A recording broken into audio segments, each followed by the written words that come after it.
மற்றொரு தமிழா நிகழ்ச்சிக்கு உங்களை வரவேற்பதில் பெருமகிழ்ச்சி கொள்கிறோம். நீங்கள் பார்த்து கொண்டிருப்பது தமிழா பவர்ட் பை இந்தியாவின் number 1 dealer Vasanth & go.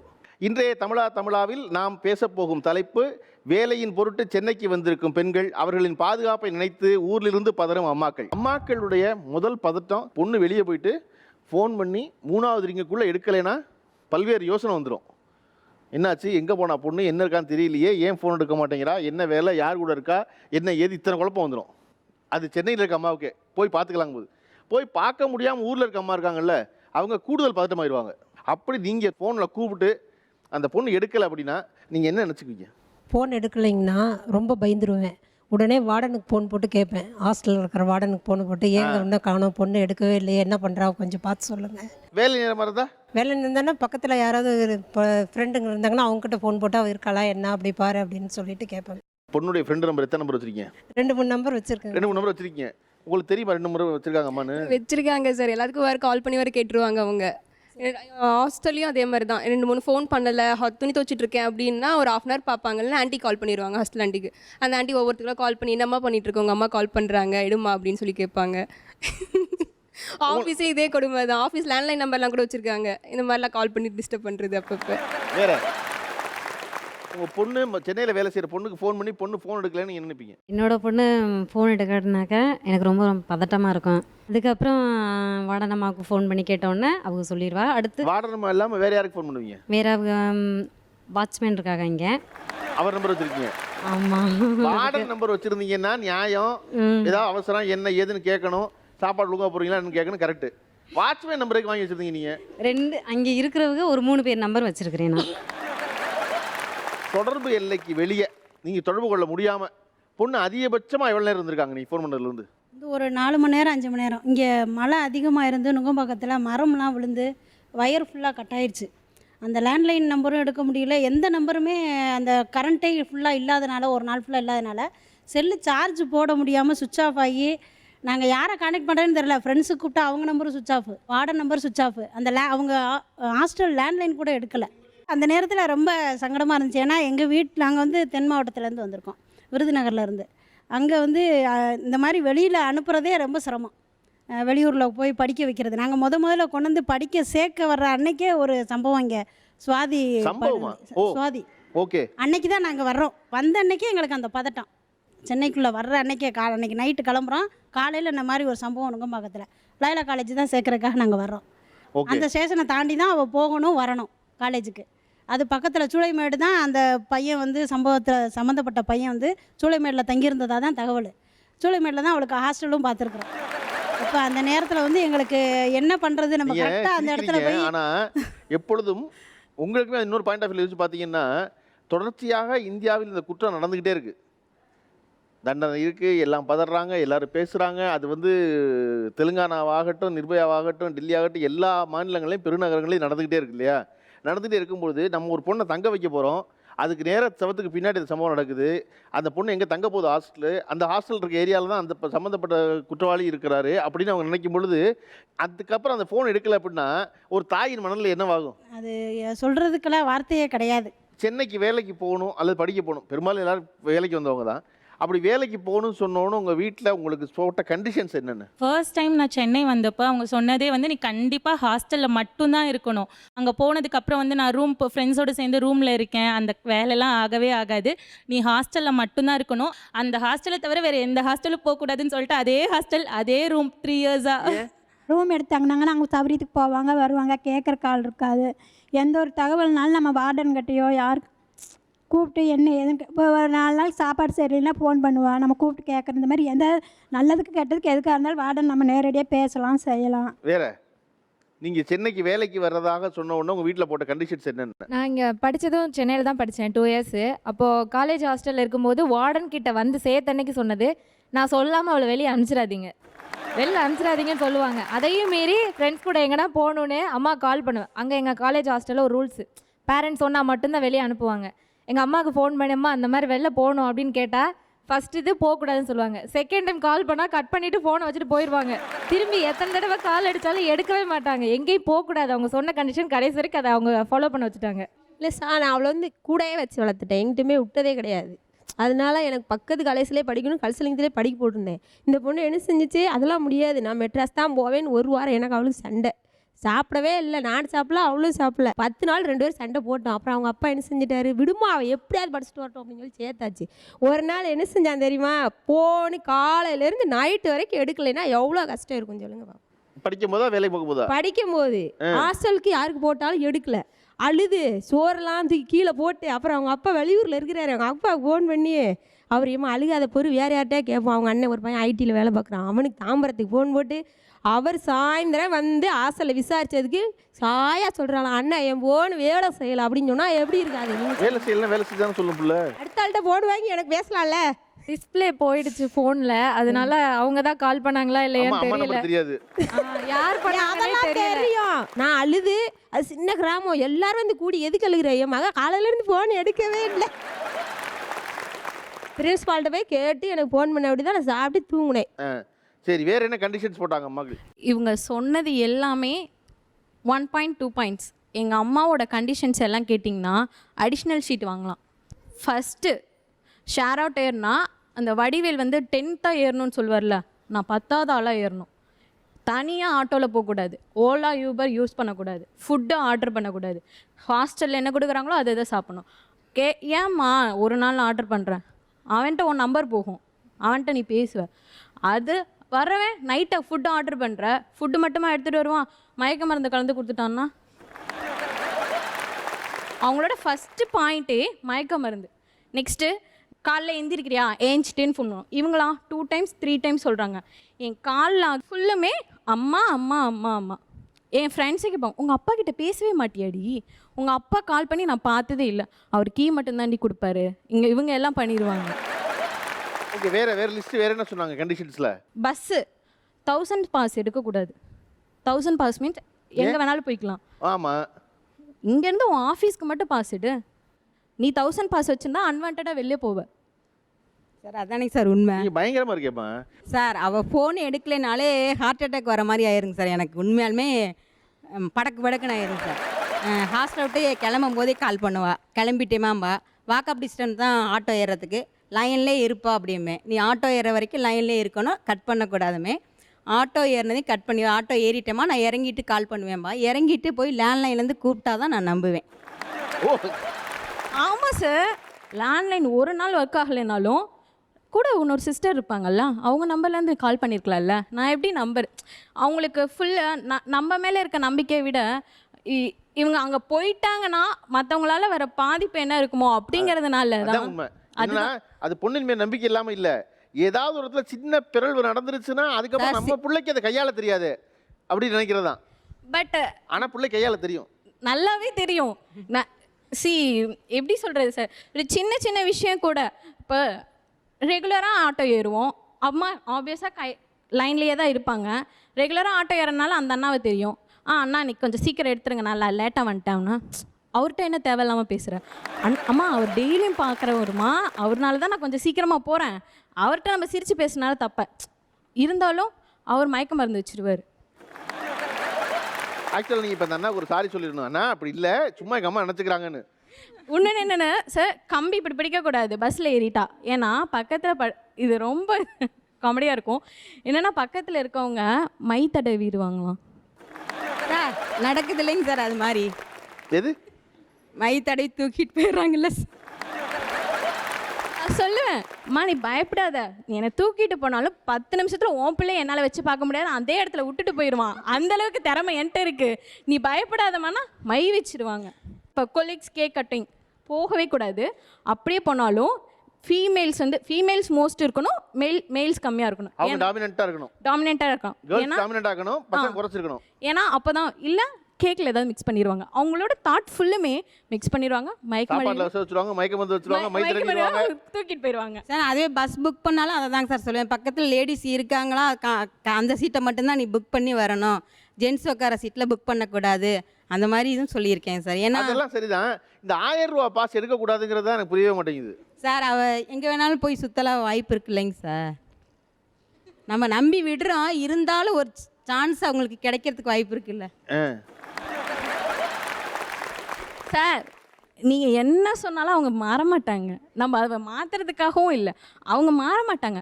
Because இப்போ இவங்களுக்கெல்லாம் கேட்டிங்களே யார் யாருக்கு கால் பண்ணுவாங்கன்னு, என்னோட ஹாஸ்டலில் தென் என் கூட கொலீக்ஸ் எல்லாத்தோட காண்டாக்ட் நம்பருமே அவங்கள்ட்ட இருக்குது சார். இன்னொன்று எல்லாருக்கும் இல்லாதது என்னோட கூட பிறந்த அக்கா என் கூடயே இருக்கா. நீங்க கூட ஒரு அக்காவை வச்சுட்டு தான் இந்த மணி வைக்கிறதெல்லாம் அவ சீக்கிரமா பாக்குறீங்க. வந்துருவா சார், இவ லேட்டா வருவா, அதனால பயமா இருக்கு சார். அதுக்கும் ஓ, நான் இந்த அக்காவும் தங்கச்சி சந்திக்கிற இடைவெளிக்குள்ள ஏதாவது நடந்துச்சுனா ஆமா சார், அது இல்லாம நான் என்ன சார் தருவேன், இவ ஹாஸ்டலுக்குள்ள வந்தா அந்த டோர் திறக்கிற சத்தம் எனக்கு கேட்கணும். போன்ல ஆமாம் சார், சார் அதை சொல்ல வந்துட்டேன், எடுத்து கொடுத்துட்டாங்க. அவங்க கையால கேட்டுருவோம். டோர் திறக்கிற சத்தம் கேட்கறனால நானே சொன்னேன் ஹாஸ்டல்கிட்ட சொல்லி ஒரு மணி வாங்கி வைங்க, நீ வந்து மணி அடிக்கணும், அப்போ தான் நீ வந்தீங்கிறத நான் கன்ஃபார்ம் பண்ண முடியும் அப்படின்னா. அப்போ நான் பைக்குள்ளேயே வச்சுட்டு அடித்தா என்ன பண்ணுவேன் அப்படின்னு கேட்குறா சார். இன்னொன்று சார், இவங்க எல்லாத்துக்கும் அம்மா கிட்ட இருந்து மட்டும்தான் ஃபோன் வரும். அக்காவும் இருக்கலாம், எல்லாரும் சொல்லுவாங்க அக்காவுன்னு ஒரு அம்மா மாதிரி. என் லைஃப்பில் அப்படியே தான், அம்மா ஃபோனு அக்கா, அம்மா அக்கா. நான் ஃபோனை எடுக்கலை அப்படின்னா அவ்வளோதான், இலக்கியம் எங்கேயோ போயிடுச்சு, யாரோ தூக்கிட்டு போயிட்டாங்க, அவ்வளோதான், அவங்க வச்சுட்டாங்க. இன்னும் இது வரைக்கும் ஒன்றே நடக்குன்னா ஸ்டேஷனில் கம்ப்ளைண்ட் பண்ணலை. அது அப்படிலாம் இருந்தாலும் ஒரு பயம். இவன் வந்து ஆட்டோவில் இறங்கி ஒரு 10 நிமிஷம் நடக்க வரணுங்க சார், அது தெருக்குள்ளே வரணும். நைட்டு 9 வரைக்கும் வரா. அப்பா யாரும் நடமாட்டம் இருக்காங்களா, இல்லைன்னா குடுக்குடுன்னு ஒடியாந்துருப்பப்பா அப்படின்றேன். நானாக இருந்தால் நேரம் நடந்திருப்பேன், உனெல்லாம் நடக்க முடியல, நட வேகமாக நட. 5 நிமிஷம் தான் சார் நடக்க வரும், ஆனால் இவள் 10 நிமிஷம் எடுத்துக்குவா. குடுக்குன்னு ஒடியாந்த மட்டும் நீ தூக்க மாட்டாங்களாம்மா அப்படின்பா. சீரியஸாக சார், பைக் வருதா, ஒரு ஷார்ட்கட் இருக்கும், ஷார்ட்கட்டில் போகவே கூடாது சார். அந்த வழியாக யாரும் நடக்க மாட்டாங்க, அங்கே தெருக்குள்ளார எல்லாமே ரிச் ஃபேமிலியாக இருக்காங்க. வந்துட்டு ஃபுல்லாக பார்த்துட்டு போனீங்களா எல்லாத்தையும்? ஆமாம் சார். வேலைக்காக சென்னையில் வசிக்கும் பெண்களும் அவர்களை சென்னைக்கு அனுப்பிவிட்டு அவர்களையே நினைத்து கொண்டு ஊரில் இருக்கும் அம்மாக்களும் என்று பேசிக் கொண்டிருக்கிறோம். நீங்கள் சென்னைக்கு வேலைக்கு வரும்பொழுது உங்கள் அம்மா என்ன கண்டிஷன்லாம் போட்டாங்க? பிஜி பார்க்க போகிறோம் அப்படின்னு சொல்லும்போது அந்த ஏரியாவில் வந்துட்டு நிறைய பேர் இருக்கணுமாம்மா, வந்துட்டு நிறைய வீடெல்லாம் இருக்கணும், ஆனால் ஆம்பளை பசங்க கம்மியாக இருக்கணும். வீடு இருக்கணும் ஆனால் ஆம்பளை பசங்க கம்மியாக இருக்கணும். அது எங்கே போய் தேடு அப்படி ஒரு பிஜியை? சார் அவ கொஞ்சம் பயந்தவங்களைங்க சார். யாரு? பாப்பா. யார் இந்த பாப்பா? அது மட்டும் இல்லாமல் காலையில் நான் எந்திரிச்சோடனே ஒரு ஃபோன் பண்ணிடணும், அதே மாதிரி மதியம் சாப்பிட்டோன்னே ஃபோன் பண்ணிடணும். கரெக்டாக நான் ஒரு நாளைக்கு 12:30 சாப்பிடுவேன், ஒரு நாளைக்கு 1 o'clock சாப்பிடுவேன். அந்த டைம் ஒரு நிமிஷம் தள்ளி போயிடுச்சுனாலும் உடனே ஃபோனு கண்டினியூஸாக வந்துகிட்டே இருக்கும். சாப்பிட்டியா இல்லையா? நீ சாப்பிடல, அதனால தானே ஃபோன் பண்ணல, என்ன பண்ண, சாப்பிடாமா, ஐயோ அப்பா, ஃபோன் அடிச்சுக்கிட்டே இருப்பாங்க. அது அவங்க அடித்து நான் எடுக்கலாம், அடுத்த உடனே அப்பாவுக்கு ஃபோன் படிச்சு, பிள்ளை ஃபோனே பண்ணல, ஏன் ஃபோன் அடிக்கலைன்னு கேட்டிங்களா, பிள்ளைக்கு ஃபோன் பண்ணுங்கள் அங்கே அப்பாவையும் சேர்ந்து பண்ணுறது. அப்புறமேட்டு உடம்பு சரியில்லை அப்படின்னா நம்ம டக்குன்னு காட்டிக்க மாட்டோம், ஆனால் அவங்க என்ன சொல்லுவாங்கன்னா சொல்லுவாங்க. அது எப்படி சொல்ல முடியும்? உடம்பு சரியில்லைங்கிறத நம்ம எப்படி சொல்ல முடியும்? அதே மாதிரி இப்போ ரீசெண்டாக இதை போல் அம்மாக்கள் தொடர்ந்து ஃபோன் பண்ணிகிட்டே இருக்காங்க இல்லையா? அவங்க சொன்னாங்கல்ல, மணி அடிக்கிற சத்தம், ஒரு மணி வாங்கி கட்டுங்க அப்படின்னு. ஏமா நான் மணியை பைக்குள்ளே வச்சேன்னா அப்படின்னு ஒரு கேள்வி இருக்குது. அதை போல் இந்த அம்மாக்கள் தொடர்ந்து நம்ம நல்லா தான் இருக்கோம், சேஃபாக இருக்கோம், ஒழுக்கமாக இருக்கோம், ஒன்றும் குழப்பமில்லை, வேலைக்கு போகிறேன் வரேன் இருக்கேன், ஆனாலும் அம்மா பதட்டத்தில் ஃபோன் பண்ணிட்டே இருக்காங்க. ஐயையோ சொல்ல முடியல ஃபோன். அப்படி அம்மா ஃபோன் பண்ணுறதுனால இந்த உடம்பு சரியில்லை மறைக்கிறீங்கல்ல, அதை போல் நீங்கள் மறைச்ச விஷயம் என்ன அம்மாடுறது? ரீசெண்டாக ஒரு 2 வாரத்துக்கு முன்னாடி நடந்த விஷயம். ஆஃபீஸ்லேருந்து வரதுக்கு லேட் ஆகிடுச்சு, நான் ஒரு 10:30 11 கிட்ட ஆகிடுச்சு. அவங்க கால் பண்ணிட்டே இருக்காங்க, நான் எடுக்கலை. என்ன பிரச்சனை அப்படின்னு அவங்களுக்கு தெரியாது, இது நான் சொல்லலை. என்ன பிரச்சனைனா, ஒரு பையன் வந்து ஒரு ரொம்ப நாளாக என்னை வாட்ச் பண்ணிகிட்டே இருந்திருக்கான் போல். அவன் ஒரு நாள் ஆக்சுவலி அதுக்கு 1 வீக் முன்னாடி வந்து நீங்கள் ரொம்ப க்யூட்டாக இருக்கீங்க அப்படின்னு சொல்லிட்டு போயிட்டான். அவன் எதுவுமே சொல்லலை, அதை சொன்னேன் அவங்கக்கிட்ட. ஆனால் அதுக்கு அடுத்து ஒரு 1 வீக் அடுத்து வந்து அவன் ஒரு 7 மணிலேருந்து எனக்காக வெயிட் பண்ணிட்டு இருந்திருப்பான் போல் அந்த இடத்துல. எனக்கு தெரியாது, நான் ஆஃபீஸில் இருந்தேன். நான் 10:30 வர வரைக்கும் வேகமாக பின்னாடி வந்தான். நான் ரொம்ப ஃபாஸ்ட்டாக ஓடி வந்தேன். என்னங்க நீங்கள் எங்கெங்கே போனீங்க, நீங்கள் இவ்வளோ நேரம் உங்களுக்காக வெயிட் பண்ண போச்சு, உங்கள் பேரை சொல்லுங்கள் மொதல் அப்படின்னு ரொம்ப ரூடாக கேட்டான். நீ யாருன்னே எனக்கு தெரியாது, உங்ககிட்ட எதுக்கு நான் சொல்லணும்? இது ராத்திரி 10:30 மணிக்கு. ஆமாம். நான் வேகமாக ஓடி வரேன், எனக்கு பயம் ரொம்ப வந்துருச்சு. அதுக்கப்புறம் நான் நின்றுட்டு உங்களுக்கு என்ன வேணும், இப்போ என்ன பிரச்சனை, சரி அட்லீஸ்ட் உங்கள் நம்பரையாவது கொடுங்க. நான் பேரே சொல்லலை, அவன் நம்பரையாவது கொடுங்க அப்படின்னு சொல்லி கேட்டான். அவங்க ஃபோன் பண்ணிகிட்டே இருக்காங்க, நான் எடுக்கவே இல்லை. எனக்கு என்னென்னா என் ஃபோனை பிடிங்கிடுவானோன்னு எனக்கு ஒரு பயம். அதனால் நான் அப்படியே ரொம்ப அமைதியாக இருந்துட்டு, தயவு செஞ்சு இங்கேருந்து போயிருங்க, என்னோடய பேக்ரவுண்ட் தெரியாமல் நீங்கள் அப்படி அவனை மிரட்டி உருட்டி அவனை அனுப்பிச்சி வச்சுட்டு குடுக்குடுன்னு ஓடி மேலே வந்து வார்டன்கிட்ட சொல்லிட்டேன், மேம் இந்த மாதிரி அப்படி இப்படின்னு சொல்லிட்டு. அதுக்கப்புறம் அவங்க ஓகே வீட்டில் சொன்னியா அப்படின்னாங்க. சொல்லலை.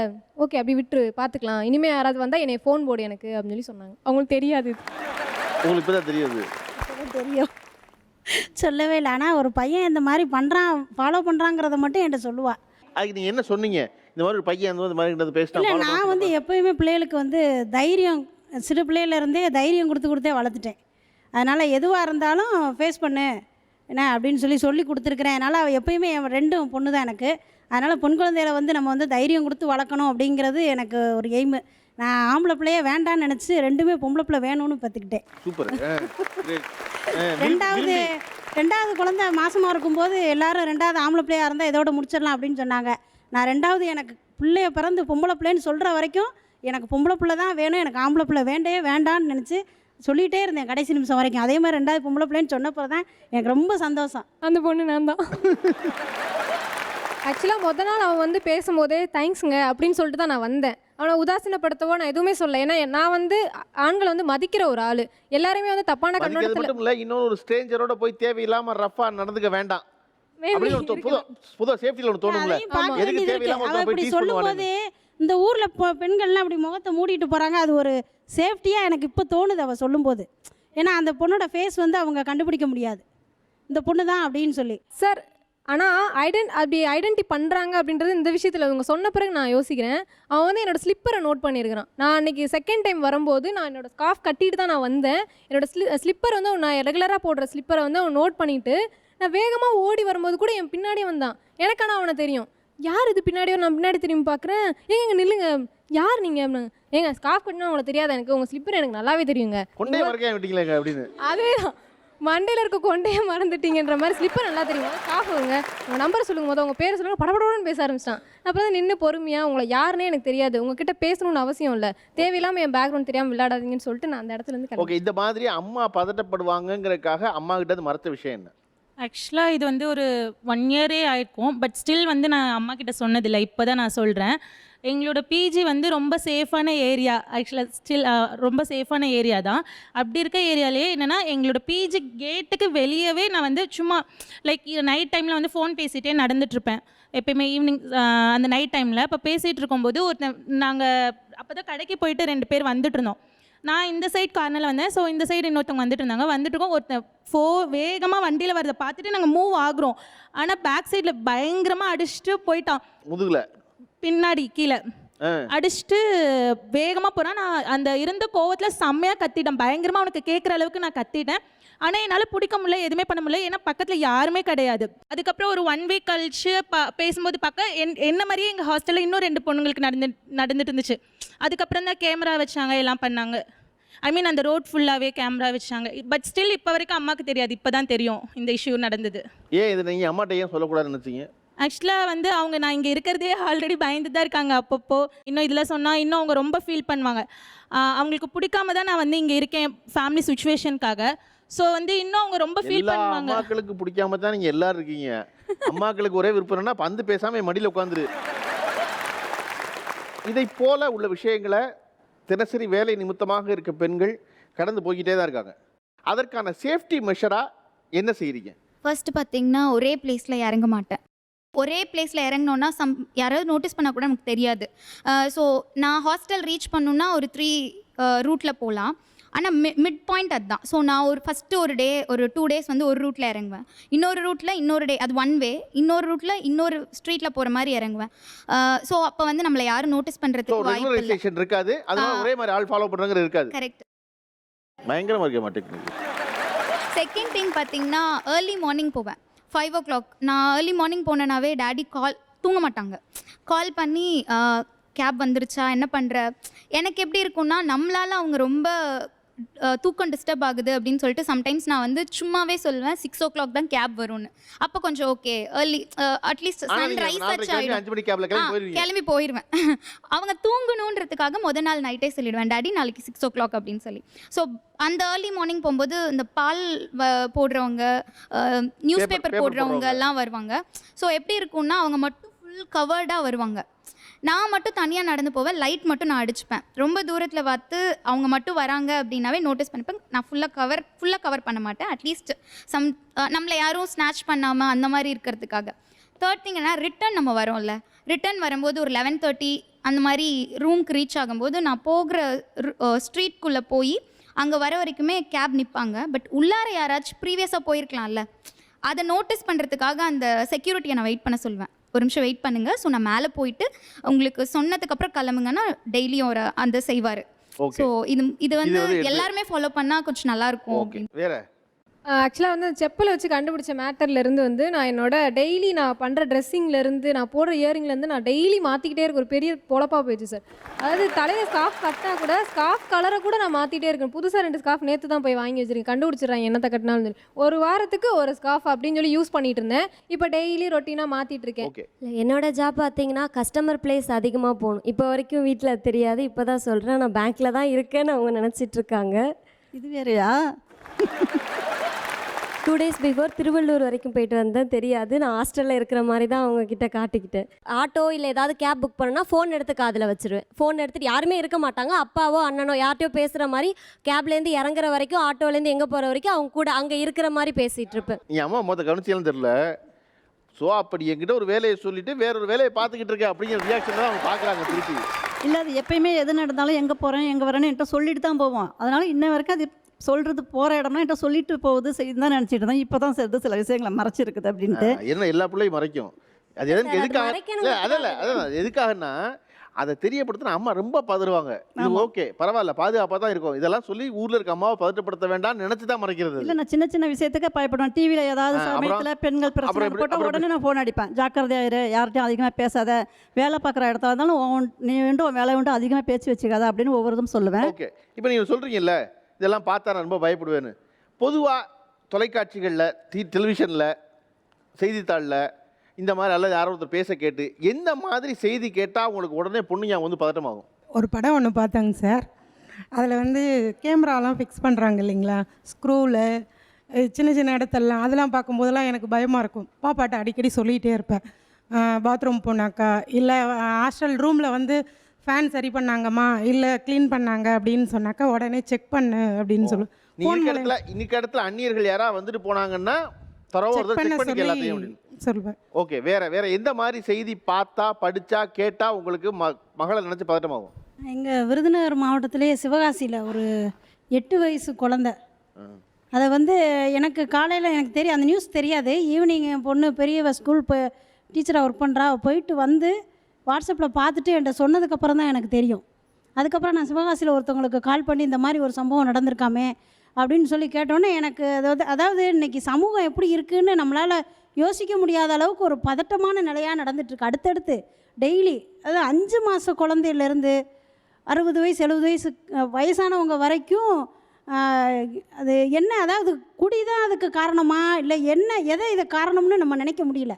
இல்லை பெண்களுக்கு பாதுகாப்பே இல்லாமல் அந்த சமூகம் இருக்குதா, இல்லை அதை அந்த பாதுகாப்பை கொடுக்க வேண்டிய அந்த அரசாங்கம் அதில் வந்து கையாளாத்தனமாக இருக்குதான்னு கூட யோசிக்கிற மாதிரி. அன்றைக்கெலாம் நிஜமாகவே எனக்கு கண்ணீரே வந்துருச்சு. 8 வயசு குழந்தை ஸ்கூல் விட்டு வீட்டுக்கு வந்து பேகை வெளியில் இருந்த மணிக்கு அவங்க அப்பா வீட்டுக்குள்ளே இருந்திருக்காரு, பேகை வெளியில் இருந்த மணிக்கு வீட்டுக்குள்ளே போட்டுட்டு, நான் அவங்க ஊரில் வந்து லெட்டின்லாம் கிடையாது, கிராமம் அது, அதனால் அது வெளியில் போயிட்டு வரேன்ப்பா அப்படின்னு சொல்லி வீட்டுக்கு பின்னாடி இருக்கிற ஒரு கொஞ்சம் தூரத்தில் போய் வெளியே போகிறதுக்காக போயிருக்கு. போன பொண்ணு வரவே இல்லை. இப்போ இதை எப்படி நினைக்கிறது? அவங்க குடியிருக்கிற பகுதி தொடர்ச்சியாக 8 வயசு, அந்த 8 வயசு குழந்தைய இந்த மாதிரி வாட்ச் பண்ணுறதுக்கோ இதுக்கோ கூட வாய்ப்பு இருக்குமான்னு கூட நம்ம யோசிக்க முடியலை. அது ஸ்கூலுக்கு போயிட்டு வந்து ஃப்ரீயாக வெளியே போயிட்டு வந்து வீட்டுக்கு வர்ற அந்த டைமிங் கூட அந்த பிள்ளைக்கு ஒரு பாதுகாப்பு இல்லை. எல்லாருமே தெரிஞ்சவங்க இருக்கிற இடம். அப்போ இதில் அந்நியன் வந்து எப்படி வந்தால் அதை எப்படி நம்ம கவனிக்க தவறணும் அப்படியெல்லாம் நிறைய யோசிக்க. அன்றைக்கி என்னுடைய பதட்டத்துக்கு வந்து அளவே கிடையாது. டெல்லியில் நிர்பயாவுக்கு நடக்கும்போது வந்து நமக்கு அது ஒரு பெரிய விஷயமா, ஏன்னா நமக்கு பக்கத்தில் நடக்கலைல்ல அப்படிங்கிற மாதிரி அது ஒரு பதட்டம் இருந்தாலும், ஒரு பொம்பளை பிள்ளையா அந்த பிள்ளைக்கு இப்படி ஒரு சம்பவம், ஒரு அதை வந்து தவறாக பேசுகிற பெண்களே அதை தவறாக கூட பேசுகிறாங்க. அந்த பொண்ணுக்கு வந்து பஸ்ஸில் வரும்போது இந்த மாதிரி வந்து ஒரு பாலியல் கொடுமை பண்ணி அந்த பொண்ணை கொலை பண்ணியிருக்காங்க அப்படின்னு சொல்லும்போது அதை வந்து யாரும் அதை வந்து மிஸ்யூஸ் பண்ணி அந்த பிள்ளை பேரை கெட்டு போகிற மாதிரி கூட பேசுகிறவங்களும் பெண்களே இருக்கிறாங்க. நானே கேட்டிருக்கிறேன் பேசும்போது. ஆனால் உண்மையாக அந்த பெண்ணுடைய பேரண்ட்ஸ் வந்து அதில் எவ்வளவு பாதிப்படைஞ்சிருந்தா இன்றைக்கி வரைக்கும் அந்த கேஸ் நடந்துகிட்ருக்கு. அந்த குற்றவாளிகளுக்கு தண்டனை கொடுத்துருக்கோன்னு சொல்கிறாங்க. ஆனால் இப்போ வரைக்கும் அதை நிறைவேற்றலை.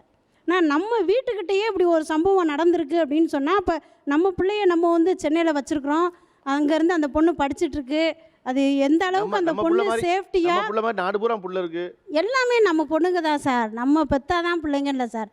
அது இன்னும் அந்த பதட்டம் இப்போ நான் பேசும்போது கூட எனக்கு அந்த பதட்டம் வருது மனசுக்குள்ளே. சமீபத்தில் நீங்கள் பேப்பர்லேயோ தொலைக்காட்சிகள்லையோ படித்த செய்திகள் உங்களை எது பதட்டமாக்கிடுச்சுன்னு கேட்குறேன். சார் நாங்கள் கோயம்புத்தூர்லேருந்து வந்திருக்கோங்க சார். அதில் வந்து பொள்ளாச்சி சம்பவம் வந்து ரொம்ப எங்கள் ஏரியாவிலேருந்து ரொம்ப பக்கத்துலேருந்து நாங்கள்லாம் பார்த்தனால ரொம்ப பாதிப்படைஞ்ச நிகழ்ச்சிங்க சார். அது வந்து ரொம்பவே எதிர்பார்த்த இது. நீங்கள் சொல்கிறது நல்ல தண்டனை கிடைக்கும், தண்டனை கிடைக்கும்னு அவ்வளோ லேடிஸும் இந்தியா அதாவது தமிழ்நாடு ஃபுல்லாக கூட என்னை பொறுத்த வரலும் அது எதிர்பார்த்ததுங்க சார். ஒவ்வொரு பெண்ணுங்களும் எதிர்பார்த்ததுங்க சார். அதை வந்து அவங்க சொன்ன மாதிரி அதுக்கான ஒரு இதே இல்லைங்க சார். என்ன நடந்திருக்குன்னு நினைக்கிறீங்க? பெண்கள் சந்தோஷப்படுற மாதிரி ஒரு தீர்ப்போ இல்லை அவங்களுக்கான தண்டனையோ கிடைக்கிறது இல்லைங்க சார். அது ஒன்று தாங்க சார் ஆதங்கமே. ஒரே ஒரு கீழே விடுவாங்கட்ட. என்னோட இது கான்செப்ட்னா போதை தண்ணி அடிக்கிறது தான் எல்லாரோட இதுங்கன்னா அது அடிங்க, உங்களை வேணானே சொல்லலை. அதை கொஞ்சமாக அடிச்சுட்டு வீட்டில் இருந்துக்கோங்க. அது அடிங்க, உங்களை வேணானே சொல்லலை. ஆனால் அது குழந்தைங்களையும் பாதிக்காத அளவுக்கு நீங்கள் பண்ணுங்கள். உங்கள் அக்கா தங்கச்சி மாதிரி பார்த்துக்கோங்க. இதுதான் என்னோட இது.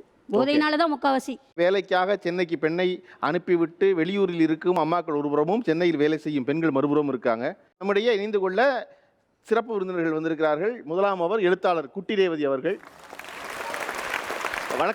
வழக்கறிஞர் செல்வி அவர்கள், உங்களை அதிகம் அறியப்பட்ட சட்டமன்ற உறுப்பினர் விஜயதாரணி அவர்கள், ஓய்வு பெற்ற எஸ்பி திரு கருணாநிதி அவர்கள்.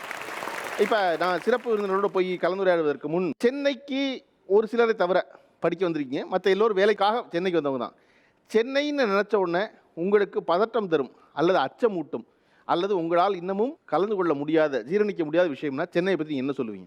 ஒரு பர்டிகுலர் டைமுக்கு அப்புறம் பஸ் ஸ்டாப்பிங்கில் வந்து பெரிய பெரிய சிட்டிஸ் ஓகே, ஆனால் அந்த பூந்தமல்லி மாதிரி ரூரல் ஏரியாஸில் ஒரு பர்டிகுலர் டைமுக்கு அப்புறம் பஸ் ஸ்டாண்ட் பக்கம் போக முடியாது.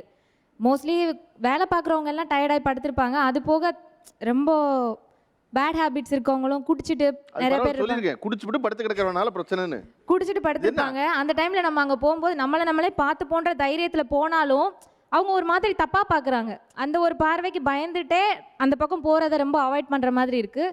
ஒரு 10 மணிக்கு மேலெல்லாம் பஸ் ஸ்டாண்ட் பக்கம் போகிறதுக்கு கொஞ்சம் பயமாக இருக்குது. ஒரு நேரத்திற்கு பிறகு குடிகாரர்களை தொந்தரவு அதிகமாக இருக்குது.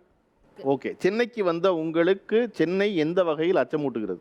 என்னென்னா இங்கே எல்லா சிட்டிஸ்லேருந்து இங்கே சென்னையில் இருக்காங்க ஆக்சுவலி. ஸோ இப்போது நம்ம கல்ச்சர் வேறு, நம்ம தமிழ்நாட்டில் நம்ம கொண்டு வந்த கல்ச்சர் வேறு. இப்போ வெளியிலேருந்து வர்றவங்க, இப்போ நார்த் சைடாக இருக்கட்டும் இல்லைனா ஆந்திரா இருக்கட்டும், அவங்க எல்லாருமே அவங்க ஃபாலோ பண்ணுற கல்ச்சர் டோட்டலி டிஃப்ரெண்ட்டாக இருக்குது. இப்போ ஆஃபீஸ்லேயும் சரி, அவங்க ரொம்ப கேஷுவலாக நம்ம வந்து அந்த மாதிரி விஷயங்கள் நம்ம பேசவே தயங்குவோம். ஒரு பொண்ணோ ஒரு பையனோ இருக்கட்டுமே, அவங்க வந்து ரொம்ப கேஷுவலாக நம்மகிட்ட வந்து அந்த மாதிரி விஷயங்கள் பேசுவாங்க. ஸோ அது வந்து அந்த மாதிரி அவங்ககிட்ட அந்த மாதிரி பர்சன்ட்ட வந்து ஒரு ஆண் பெண் பழகுதல் என்பது என் ஊரில் சாதாரணம் இல்லை, இங்கே அது சாதாரண. பழகிறத பற்றி சொல்லலைங்க சார். பழகிறத பற்றி நான் சொல்ல வரல. பழகிறது ஓகே ஃபைன், நம்ம நார்மலாக பேசுகிறது ஃப்ரெண்ட்ஷிப் அது வேறு விஷயம். பட் என்ன சொல்கிறது, harassing type of talks and all, okay, அது வந்து இங்கே ரொம்ப கேஷுவலாக பேசுகிறாங்க. ஓகே, விமன் அபியூஸ் அது வந்து இங்கே சாதாரணமாக இருக்குதுன்னு நினைக்கிறீங்க? ஆமாம். எனக்கு ரியலாக நடந்த ஒன்று. எப்போவுமே நான் ஊர்லேருந்து வந்தால் 4 o'clock கரெக்டாக வந்துடுவேன். வடபழனி வந்து இறங்கிடுவேன். அங்கேருந்து சாலிகிராமம் போகணும், ஆட்டோ இருக்காது, ஓலோ தான் புக் பண்ணோம். அவங்க கேன்சல் பண்ணிக்கிட்டே இருப்பாங்க. நைட் அந்த டைமில் எடுக்க மாட்டாங்க. ஆனால் அப்போ வந்து சரி நான் என்ன பண்ணுறதுன்னு சொல்லிட்டு ஒரு நாள் கொஞ்சம் தூரம் நடந்து போவோம் அப்படின்னு போனப்போ ஒரு அங்கிள் டெய்லியும் காலைல பார்ப்பேன். அந்த அங்கிளை அன்னைக்குன்னு பார்த்து வந்துட்டு அவர் பாட்டு பேசுகிறார், யார் என்ன எதுவுமே தெரியாது. வராரு, ஹாஸ்டல் முன்னாடி வரைக்கும் வந்துட்டு இருக்காரு. வடபழனியில் சாலிகிராமம் வரைக்கும் கூடவே நடந்து வர்றாரா? ஒரு ஆட்டோ இல்லை, எதுவுமே இல்லை. பாதுகாப்பு நடந்து வர்றான், பக்கத்தில் நினைச்சிட்டு போக வேண்டியது. அவங்க பேர்ட் கொஞ்சம் தப்பாக பேசிட்டு வராங்க. அதான் கேட்குறேன், தப்பாலாம் பேசிட்டு வரல, தப்பாக பேசிட்டு வராங்க. எங்களால் என்னதான் சேஃப்டி கிடைக்கும், அதுக்கு என்ன செய்யறதுன்னு தெரியல. ஓகே, இப்போ இவங்க வந்து தொடர்ச்சியாக வந்து எல்லாரும் தன் பாதுகாப்பு தொடர்பாக நிகழ்ச்சி பூரா பேசிட்டு இருந்தாங்க. இந்த பெண்களுக்கு எதிராக நடக்கும் இந்த குற்றங்கள் இருக்குல்ல, அந்த குற்றங்களுக்கான தண்டனை ஒன்று இருக்குது, கண்டிக்கப்படுறாங்க. அந்த தண்டனை போதுமானதுன்னு நினைக்கிறீங்களா? தப்பு பண்ணுறவங்களுக்கான அந்த சட்டங்கள், தண்டனைக்குரிய சட்டங்கள்லாம் நிறையவே இருக்குது, இல்லைன்னு இல்லை. ஆனால் அந்த சட்டங்கள்லாம் சரியான முறையில் பயன்படுத்தப்படுதா, அது வந்து முறையாக அமுல்படுத்தப்படுதானா, அது கண்டிப்பாக இல்லை. ஏன்னா நீதிமன்றத்தில் ஒரு பிரச்சனை நடக்கு, இந்த மாதிரி ஒரு சம்பவம் நடந்திருக்குன்னா அதுக்கு பாதிக்கப்பட்டவங்களுக்கு அவங்களுக்கான பிரச்சனைக்கு தீர்வு கொடுக்குற மாதிரி அந்த தண்டனை சட்டத்தை வந்து வலுவாக அமுல்படுத்தணும் உடனடியாக. அது காலம் தாழ்த்தாமல். இப்போ என்னென்னா ஒரு கேஸ் போட்டோம்னா அது வாட்டுக்கு வருஷ கணக்கில் 20 வருஷம் நம்மளே மறந்தே போயிடுவோம், அடுத்த சம்பவம் வந்துடும். அந்த அளவுக்கு வந்து நீடிக்காமல் உடனுக்குடன் இன்றைக்கி சம்பவம் நடந்துச்சுன்னா அவனுக்கு உடனே தண்டனை. அதே போல் ஒரு பேரளவில் வந்து யாராவது ஒருத்தரை பிடிச்சி போலீஸில் உள்ளே வச்சுக்கிட்டு இவன் தான் தப்பு பண்ணான்னு சொல்லி தப்பிக்க விடுறதுக்கான சூழல் இல்லாமல் உண்மையான குற்றவாளிக்கு அவனுக்குரிய கடுமையான தண்டனையை வந்து நீதிமன்றம் வந்து உடனுக்குடன் கொடுத்தாலேவும் ஓரளவு இந்த குற்றங்கள் குறையிறதுக்கு வாய்ப்பு அதிகமாகவே இருக்குது. ஓகே சார், தண்டனையிலே பெரிய தண்டனை மரண தண்டனை தான் சார் இதுக்கு சரியான வழி. ஒருத்தங்க குறைஞ்சது ஒரு 10 பேராவது தண்டிக்கப்பட்டால் தான் மற்றவங்க அதை பார்த்து திருந்துவாங்க. அது வரைக்கும் இந்த மாதிரி பாலியல் கொடுமை நடந்துக்கிட்டே தான் சார் இருக்கும். ஓகே, காவல்துறை வந்து இதை சம்பந்தப்பட்ட ஆட்களை கைது செய்யும் பொழுது அதை வந்து தப்பிச்சு போனாங்க அப்படிங்கிற பேரில் என்கவுண்டரில் குற்றம் சாட்டப்பட்டவர் கொல்லப்படுகிறார். அப்போ அது சரிதான் நினைக்கிறீங்களா? சார் கண்டிப்பாங்க சார். ஒரு ஒரு ஒரு 4 பேர்த்துக்கு சார் நீங்கள் வந்து கோர்ட்டை தனிப்பட்ட முறையில் காட்டுக்கு போடுங்க சார். ஊர் மக்கள்லாம் கூட்டிகிட்டு வந்து போடுங்க சார்.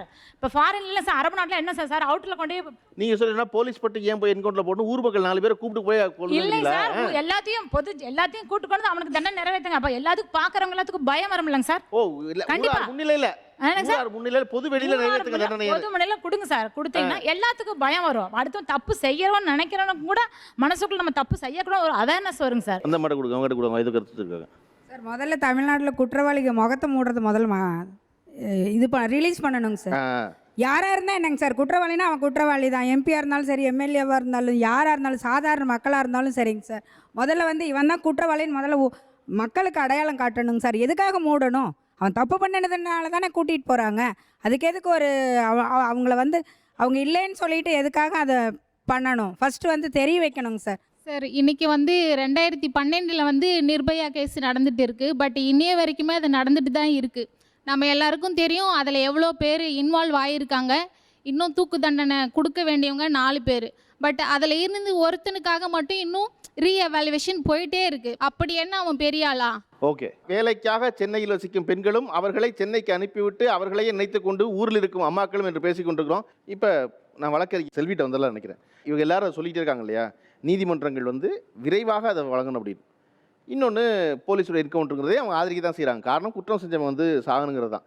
இவங்க சொல்கிற மாதிரி கிட்டத்தட்ட 8 ஆண்டு காலமாக ஒரு வழக்கு நடக்குது இல்லையா? இப்போ ஆந்திராவில் வந்து புதுசாக ஒரு பில் பாஸ் பண்ணாங்க, மசோதா பாஸ் பண்ணாங்க. இதை போல் பெண்களுக்கு எதிராக நடக்கும் குற்றங்கள் 21 நாளைக்குள்ளே முடிவு செஞ்சு மரண தண்டனை கொடுக்கணும் அப்படின்னு ஒரு பாஸ் பண்ணுறாங்க மசோதாவை. அது சரிதான் நினைக்கிறீங்களா? குற்றங்களுக்கான தண்டனை விரைவாக கிடைத்தால் இந்த குற்றம் குறையும் நம்புறீங்களா? நான் ஒன்றும் சரின்னு சொல்கிறேன். ஏன்னா இந்த நீதித்துறையானது, ஜுடிஷியரியானது, போலீஸ் உட்பட எல்லாமே ரொம்ப காலதாமதமாக நடக்குது. சிவில் கேஸஸ், கிரிமினல் கேஸஸ் எல்லாமே. அதனால தான் மக்கள் வந்து அந்த நீதி நமக்கு கிடைக்கும், விரைவில் கிடைக்கும்ன்ற ஒரு நம்பிக்கை இழந்து பேசுறது. ஸோ அதை நான் மட்டும் ஆமோதிக்கிறேன். Yes, delay, correct, delayed is right. ஆனால் அதுக்காக நம்ம வந்து 2 நிமிஷத்தில் ஜஸ்டிஸ் கொடுக்க முடியாது. ஹரீடு ஜஸ்டிஸ்னா உண்மையான குற்றவாளிகள் கண்டுபிடிக்க முடியாது நம்மளால். உண்மையான குற்றவாளிகள் தப்பித்து விடுவார்கள். ஏழையான ஒரு மக்கள், சாமானிய மக்களை தான் பிடிச்சி வந்து நீங்கள் சந்தேகத்தின் பேரில் தண்டிக்கிறதுக்கு இருக்குது. அதனால் இந்த ஆந்திராவோட பில், டிஷா ஆக்டோ பில் மசோதா ஆனது ஃபாஸ்ட் ட்ராக் பண்ணுறது கரெக்டு. பட் அவ்வளோ சீக்கிரமாக மற்ற ஏஜென்சிஸ் இருக்காங்க, ப்ராசிக்யூஷன் இருக்காங்க, குற்றப்பத்திரிகை ஃபைனல் ரிப்போர்ட் பண்ண வேண்டியது இருக்குது, நிறைய விசாரணைகள் இருக்குது, இன்ஸ்பெக்ஷன், போஸ்ட்மார்ட்டம், இது மாதிரி நிறைய விஷயங்களெல்லாம் அவ்வளோ குவிக்காக பண்ண முடியுமான்னு தெரியல. பண்ணினா சரி, பட் அதுக்காக நீங்கள் குற்றம் சாட்டப்பட்டவர் தான் அவர். ட்ரையல் ப்ராசஸ், அதாவது விசாரணை முடிந்த பிறகு தான் உண்மையான குற்றவாளி இவர் தானான்றது நம்ம பார்க்க முடியும். இப்போ நீங்கள் ஒரு வழக்கறிஞராக சொன்னதுனால ஒரு காவல்துறை அதிகாரிகிட்ட வந்து நினைக்கிறேன் சார், நீதிமன்றம் வந்து குற்றவாளிகளை கொண்டு போய் நிறுத்தினா அதுக்கு தீர்ப்பு வழங்குது, ஓகேவா? காவல்துறைக்கு அதில் ஒரு முக்கிய பங்கு இருக்குது. காவல்துறைக்கு என்ன பங்கு இருக்குன்னா குற்றம் நடக்காம தடுக்கிறது இருக்குல்ல, அது ப்ரிவென்ஷன். அதாவது காவல்துறைக்கு ப்ரிவென்ஷன் முதல்ல, அப்புறம் அது அஃபென்ஸ் நடந்ததுக்கப்புறம் அதை இன்வெஸ்டிகேஷன் ப்ராப்பராக பண்ணி சார்ஜ் ஷீட் ஃபைல் பண்ணுவோம். அவங்க நீதிமன்றத்தில் அதை ப்ராசிக்யூஷன் சக்ஸஸ்ஃபுல்லாக கண்டக்ட் பண்ணணும். சொன்னதில் முக்கியமாக இவங்கெல்லாம் தெரிஞ்சுக்க வேண்டியது என்னென்னு கேட்டிங்கன்னா, நம்மளுடைய ஜுடிஷியல் சிஸ்டம் வந்து முழுக்க அக்யூஸ்ட் ஓரியன்ட். குற்றவாளிக்கு போதிய வாய்ப்பு கொடுக்கணும், அவன் நிரபராதி நிரூபிக்கிறதுக்கு. 1000 குற்றவாளிகள் விடுதலையானாலும் ஒரு நிரபராதி தண்டிக்கக்கூடாது நம்ம சொல்லிக்கிட்டு இருக்கோம். அது கொஞ்சம் அவ்வளோ நல்லதல்ல. அது வந்து ஒரு கொஞ்சம் யோசிக்கப்பட வேண்டிய விஷயம் அது. ஆனால் நிரபராதி தண்டிக்கப்படக்கூடாதுங்கிறது ரொம்ப முக்கியம். அதுக்காக தான் நம்ம பிரின்சிபல் ஆஃப் நேச்சுரல் ஜஸ்டிஸில் என்ன சொல்கிறோம்னா, we must give enough opportunity for the accused to prove his innocence. அந்த காரணத்துக்காக தான் என்ன பண்ணுறாங்க, நிறைய வாய்ப்பு கொடுக்குறாங்க. ஆனால் அதை வந்து யார் பயன்படுத்திக்கிறாங்கன்னா, ஹார்ட் கோர் கிரிமினல்ஸ் அதை யூஸ் பண்ணிக்கிறான். Defence lawyer they are going extra mile to release the accused. அதுதான் அங்கே ப்ராப்ளம். அவங்க சோசியல் ரெஸ்பான்சிபிலிட்டியோட இருக்கிறதில்ல, அவங்களுக்கு வேண்டியது பணம். எந்த வந்து ஏன்னா அவங்க வந்து ப்ரொஃபஷனல், நம்ம இதை வந்து குறை சொல்ல முடியாது. ஆனால் அவர்கள் ரொம்ப எக்ஸ்ட்ரா போகிறதுனால தான் நிறைய அக்யூஸ்டுகள் ஹார்ட்கோர் கிரிமினல்ஸ் ரிலீஸ் ஆகிறாங்க. அவங்களுக்கு இந்த சந்தேகத்தின் பலனை வந்து அக்யூஸ்டு கொடுக்குறோன்னு சொல்கிறோம்.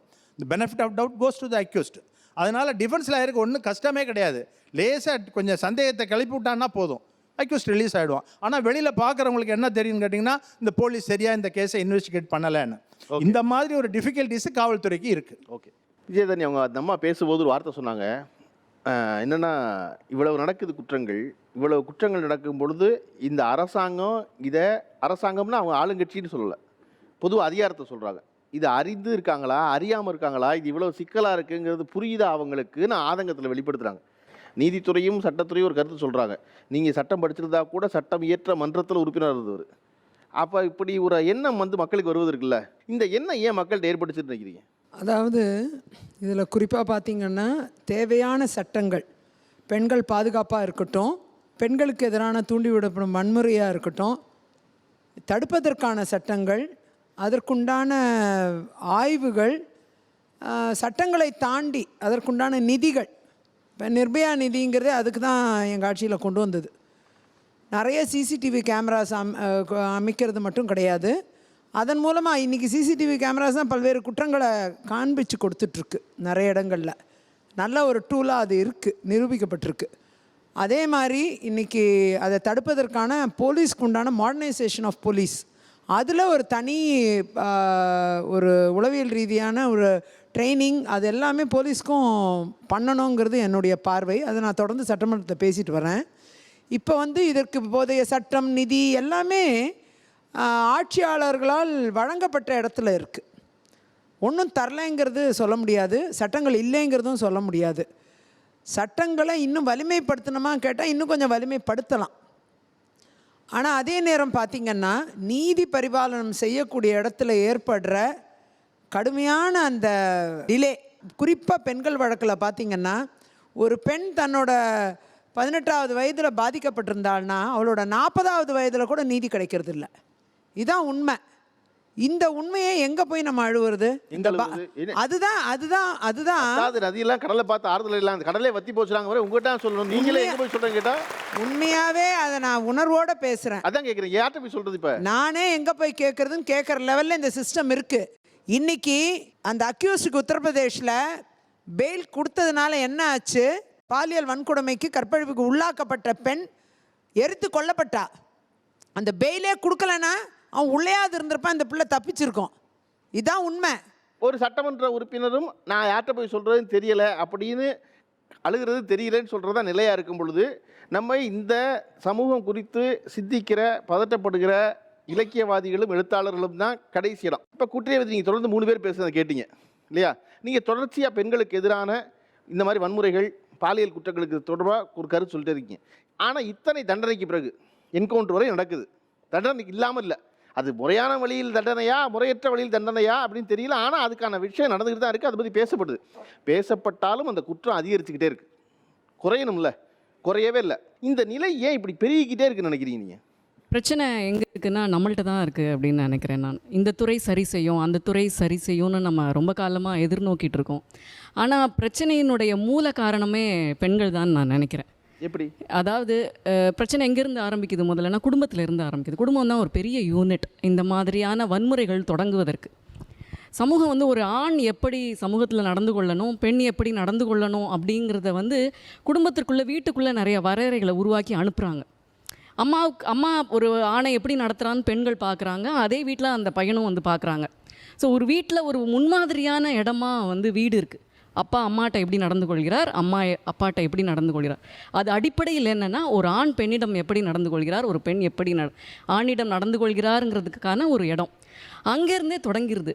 இப்போ வந்து பெண்கள் வந்து சென்னையில் பாதுகாப்பு இன்மைனா இதை விட பெரிய அனுபவங்கள்லாம் எனக்கு நிகழ்ந்திருக்கு. இன்னொரு முக்கியமான பிரச்சனை என்னென்னா, பெண்கள் வந்து தனித்தனியாக தன் பிரச்சனைகளை கடந்து கொள்ளணும் அப்படின்னு தான் நினைக்கிறாங்களே தவிர, மற்ற பெண்களோட எப்படி அசோசியேட் ஆகிறதுன்னு நம்ம வந்து மற்றவர் வாழ்க்கையிலிருந்து தான் பாடம் கற்றுக்கொள்வது அல்லது அவர்களுடைய வாழ்க்கையில் தான் போய் நின்று உதவுவது அப்படிங்கிற சமூக உறவுகளை பேணுதல்ல நம்ம ரொம்ப பலவீனமாக இருக்கிறோம் அப்படின்னு நினைக்கிறேன். இந்த சமூக உறவு நிலைகளை நாம் பேணாமல் அது பற்றிய புரிதல், அது குறித்த இணக்கங்களை நம்ம விரிவாக ஆக்காமல் இதை தனியாக தன்னுடைய பிரச்சனை எனக்கு அச்சம் இருந்தது நான் இப்படியாக அனுபவித்தேன் அப்படின்னு சொல்கிறதில்ல எந்த பிரயோஜனமும் இல்லை. ஏன்னா சமூகத்தில் எந்த பெண் ஒரு ஊர்லேருந்து இன்னொரு ஊருக்கு வந்தாலும் இதே பிரச்சனைகள் தான் திரும்ப திரும்ப தொடர்ந்து நடக்க போகுது. அப்போ நாம் நம்மளுடைய நிலையை எப்படி வலுப்படுத்திக்கிறோம், மற்ற பெண்களினுடைய பிரச்சனைகளை நம்ம எப்படி பார்க்க கற்றுக்கொள்கிறோம். ஏன்னா எனக்கு தெரிஞ்சு மருத்துவத்துறை, காவல்துறை, நீதித்துறை, அரசுத்துறை எதுலேயுமே ஒரு சரியான போக்கு இப்பொழுது இல்லை. ஏன்னா நம்மளிடமும் ஒரு வலுவான முன்னுகருதல் இல்லை. நம்மளும் வலுவான படிப்பினைகளை கற்றுக்கொள்ளவில்லை. நம்ம எல்லாத்துக்கும் பழகிட்டோம். இன்னும் சொல்லப்போனால் ஒரு குழந்தையை 14 பேர் வல்லுறவு செய்தார்கள்ன்றதுக்கு அதை கேட்டுட்டு ஒரு அச்சோன்னு சொல்லிட்டு கடந்து போகிற ஒரு மனநிலைக்கு வந்துட்டோமோன்றது தான் இன்னும் அதிகமான அச்சம். ஓகே, நீங்கள் ஒரு சரியான இடத்துல கொண்டு முடிச்சிருக்கீங்கன்னு நினைக்கிறேன். ஏன்னா நம்ம தொடர்ச்சியாக நிறைய பேசும்பொழுது எல்லாம் ஒரு சாதாரணமாக ஒரு ஃபோனில் ஒரு பொண்ணுக்கிட்ட ஃபோன் எடுக்கலைன்னா அம்மாக்கள் என்ன வாங்குறீங்கன்னு நம்ம அதை ஆரம்பித்தோம். இதை இவ்வளவு கனமான விஷயம் பேசுவதா நம்ம திட்டமிடலை. ஆனால் அம்மாக்கள் எல்லோரும் சேர்ந்து அந்த கனமான இடத்துக்கு தூங்கி நகர்த்துனாங்க. இது கொஞ்சம் கொஞ்சமாக இருந்து இப்படி ஆகுதே அப்படிங்கிறது இருக்கு இல்லையா? இது தொடர்ந்து பெண்களுக்கு எதிராக நடந்துகிட்டே இருக்குது. குட்டிரேவதி சொல்கிற மாதிரி விஜயதாரணி அவர்கள் தரப்பு சொல்கிறாங்க, செல்வி அவங்க தரப்பு சொல்கிறாங்க, ஒரு ஓய்வு பெற்ற காவல் அதிகாரிக்கு அவர் கருத்தை சொல்கிறாரு. ஆனால் அவர்கள் எல்லாரும் அவர்கள் துறை சார்ந்த கருத்து சொல்கிறாங்க. நம்ம குட்டிரேவதி சொல்கிற கருத்தை என்னவா பார்க்கணும்னா இது சமூகத்தின் கருத்து. இதெல்லாம் அவங்கெல்லாம் செய்வாங்க.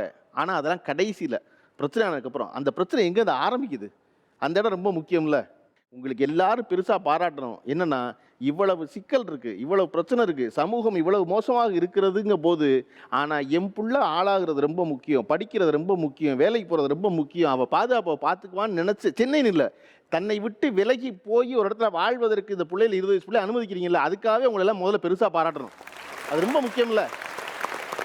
அப்போ இந்த வீடுகள் இதை பேசுது, இது சரியாக வருது. இதை போல் எல்லாரும் பேசணும். இந்த பெண்களுக்கு எதிரான பாலியல் குற்றங்கள் குறையணும் அப்படின்னா பெண்கள் எல்லாரும் ஒரு துளியும் வெக்கம் இல்லாமல் தயவு செஞ்சு நிகழ்ந்த எல்லாத்தையும் பொது வெளியில் பேசி பழகுங்க. முதல்ல அது வெறும் உடம்பு தான். ஆணுக்கு எப்படி ஒரு உடம்போ பெண்ணுக்கு ஒரு உடம்பு, அவ்வளோதான். ஐயையோ அவன் என்னை தொட்டுட்டான், ஐயையோ அவன் என்னை தப்பானதில் தட்டிட்டான், அதை எப்படி போய் சொல்கிறது? அந்த பெண் சொல்லும் பொழுது அவன் என்னை பின்னாடி தட்டிட்டாங்கிறாங்க, முதுகலையாமாங்கிறனா இல்லை கீழேங்கிறாங்க. இன்னமும் பெண்ணுக்கு தயக்கமாக இருக்குது அதை சொல்கிறதுக்கு. அதை சொல்லிடுங்க, அப்போ தான் தெரியும். அதை சொல்லாமல் இருந்தோம்னா தெரியாது. அது நிகழ்ச்சியில் சிறப்பாக பங்காற்றியவருக்கு சிங்கப்பூர் ஆடவாஸ் வழங்கும் ரூபாய் 5000க்கான பரிசு கூப்பன். வாங்கம்மா, விரும்பி பொம்பளை பிள்ளை பற்றின்னு சொன்னவங்க வாங்க.